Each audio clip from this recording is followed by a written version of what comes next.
Хамаггүй төр жүжигийг олон улсад тоглуулахад дэмжлэг үзүүлэх шийдвэр гаргасан байна.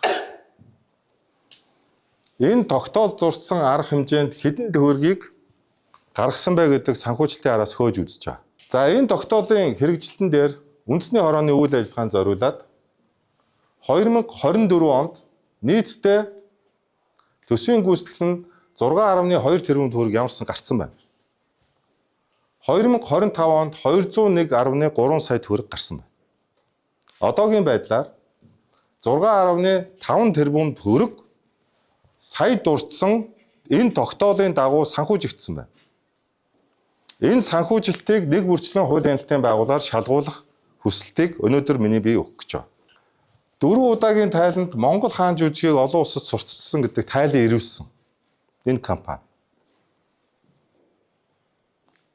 Хэрв энэ компани энэ жүжигийн олон улс дахь сурталчилгааг энэ Атикус компани саяны хийсэн Эрдэнэс оюутлахаас санхүүжсэн мөнгөөр хийсэн бол ерөнхий сайд оюурд нь өөрийн эзэмшлийн хамаарал бүхий ашиг сонирхол нэгтэй компанид санхүүжүүлсэн ийм сонирхлын зөрчилд орно мөн төсвийн хөрөнгийг зориулсаар зарцуулсан үйлдэл үйл баримт нотлогдно гэсэн үг. Энэ тайлангаас авч үзэхэд ерөнхий сайдын гадаад айлчлалуудыг зохион байгуулсан гэдэг тайлан ирээд байгаа. Тэр байтугай Англи улсад бүртгэлтэй гэх хоёр хүний эзэмшилтэй гэх энэ компани Монгол улсын ерөнхий сайд, Монгол улсын ерөнхийлөгч, Монгол улсын гадаад хэргийн сайд, Монгол улсын соёлын сайд энэ гадаад айлчлалыг зохион байгуулсан. Хэлэх үгийг нь бэлдсэн. Википедийг нь янзалж өгсөн гэдэг ийм тайлангууд ирсэн.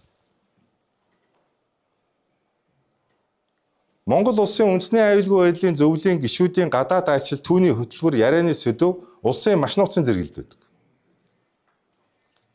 Үндэсний аюулгүй байдлын зөвлөлийн гишүүдийн гадаад айлчлалыг зөвхөн Монгол улсын гадаад хэргийн яам зохион байгуулдаг.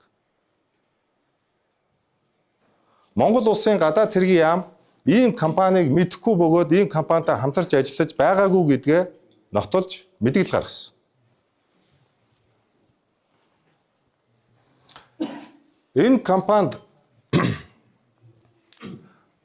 анхан шатны баримтаар нотлогдохгүй, юунд зарцуулагдах нь тодорхой бус өндөр хэмжээний дүнгийн авч үзэхэд саяны 1.7 сая ам долларын 765 мянган ам доллар нь халааснаас гарах зардал гэдэг ийм гэрээ байна. Гэрээний тогтмол төлөгдөх төлбөрийн бүцэд оруулж шилжүүлсэн.